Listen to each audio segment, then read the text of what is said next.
Well, we have with us in the studios Barrister Mbeseha. This is not exactly an isolated news in the course of the war that Ambazonia has had to endure, a war that they did not choose, one declared on them by the colonial regime. We've seen that both sides are losing people on a daily basis, and in as much as we know that the colonial regime said it's Ambazonian State Army and the entire security forces of Ambazonia were no match, and in only 2 weeks, this all will come to an end. It has dragged on for going close to 9 years now.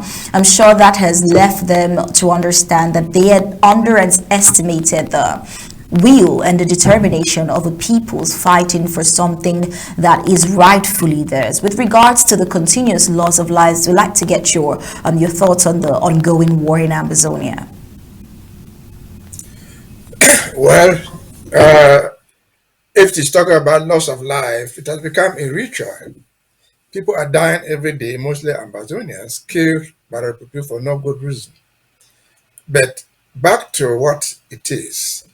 From your report, if you are only reports officially that they've lost 1,175 of their soldiers, that's a huge loss. You can multiply those figures by 10 because they will never report the real figures. They will report something much less to encourage the people to continue to fight. But the issue that they should be asking themselves, not us yet, what are they dying for? What are they dying for? Even if it's just 1,175, what are they dying for? Dying to occupy a territory that is not theirs.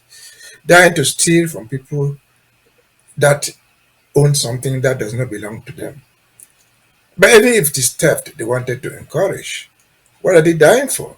How much of this money stolen from Ambazonia goes to develop that country? It doesn't go to develop the country.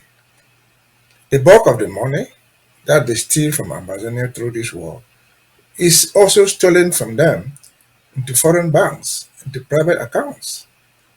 Then back to Ambazonia. Yes, we are dying for a cause that we've all declared that it is worth fighting for. We're reporting about Ekok.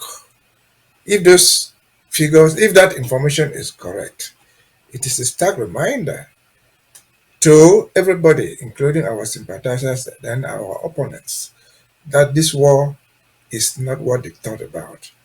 It is a reminder to Yaoundé that no place in Ambazonia is safe for them. It is important for them right now because if it happened this night, this is election time, and we've said that no elections in Ambazonia. That's a strong reminder to them that Ambazonia is a no-go place politically for the Republic of Cameroon. You come there at your own risk, stay away from it. We wish they could do more. If they are only dead, 10 dead, we wish it could be 30 because they are a legitimate target. What are they doing in Ekok? The Republic of Cameroon never shares no boundary with Nigeria from Ekok. No boundary at all. So what are the forces doing there and dying? The answer is they are fighting an unwinnable war. Kudos to the ASAs who hit that strike. Congratulations to them. And God willing, those of them who survived, if anyone was injured, will get well sooner than later. Again, it's a stark reminder this is October 2025. 8 years, 9 years into the war that was declared on us, with the promise that was going to end in 2 weeks. 2 weeks of transition into 9 years, and the war has not ended. It will only end when we get what we want to get. It will only end when the aggressor, like people in Cameroon, realizes that they are fighting an unwinnable war. When they come to the conference table for negotiations, so shall the war end, and so shall the separation be, and we shall live as good neighbors or bad neighbors, but we shall live as neighbors. We as a country, they as a country, they don't choose their neighbors. We don't choose ours. But you're either a good neighbor or you're a bad neighbor. But looking at what has happened to us, it will require a lot for us to be good neighbors. But we accommodate them because we cannot choose our neighbors. We have to be with them. But we have to be wise. We have to be careful. We have to see twice, think twice before we accept anything that concerns them, even as neighbors. Over to you. War is dragging on, and Ambazonians know that they're fighting for a rightful cause, a right to self-determination and reclaiming their sovereignty.